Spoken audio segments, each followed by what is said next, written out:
Venice, July 1755. A 30-year-old man is arrested without a public trial.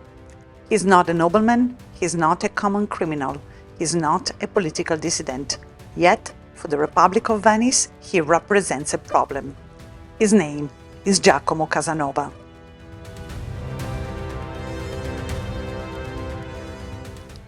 Casanova was born in Venice on April 2, 1725, in the parish of San Samuele, in the Sestiere of San Marco. His parents were actors. They did not belong to the aristocracy, yet they knew it all too well, since the theatre was a world sustained largely by the patronage of the most powerful families. His father died when Giacomo was still a child. His mother was often absent, engaged in theatrical tours across Europe.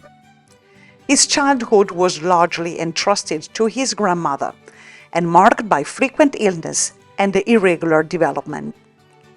From his earliest years, rumors and gossip surrounded his paternity.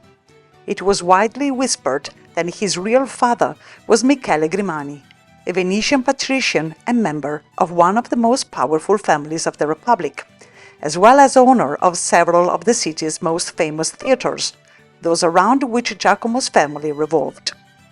There is no proof, but rumor was credible enough to follow him throughout his life. In 1734, at the age of 9, he was sent to Padua to study.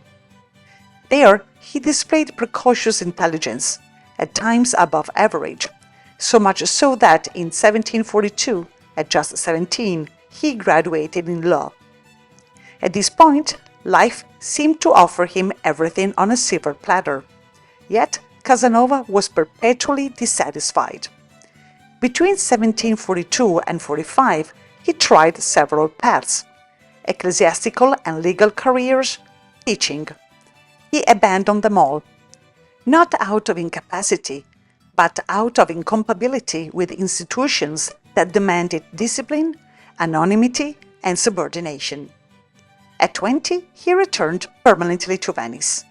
There, by chance, he came to the aid of the nobleman Alvise Bragadin, a senator of the Republic. Casanova managed to convince him that he had saved his life. The elderly man became his protector.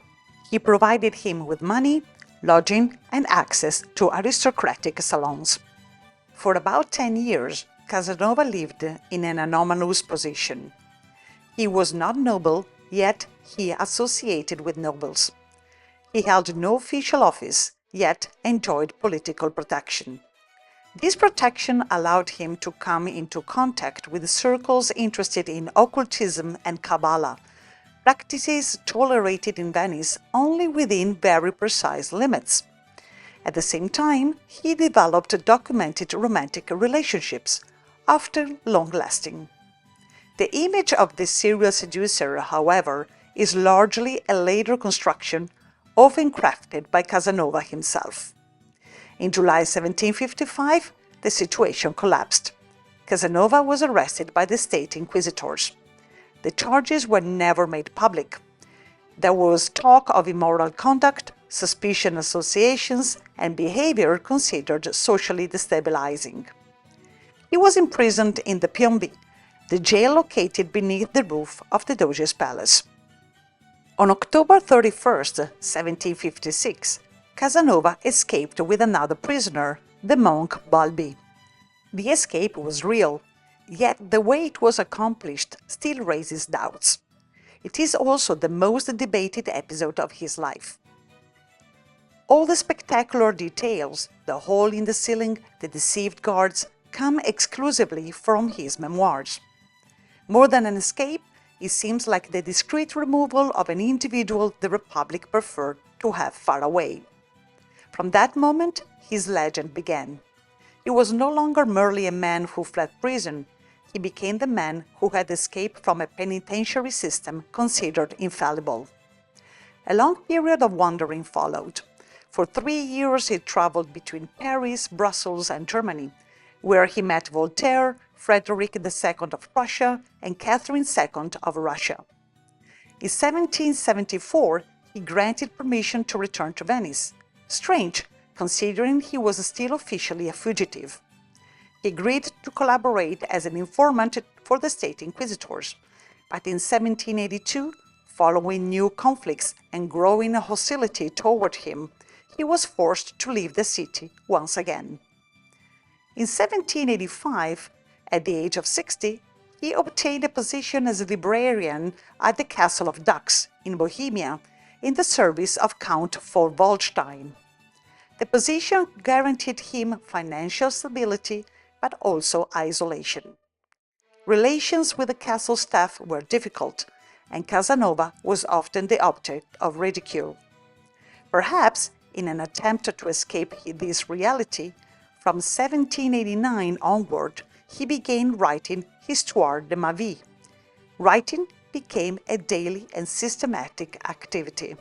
His memoirs, therefore, should not be considered a forgery, but rather a carefully constructed myth, shaped by their own author.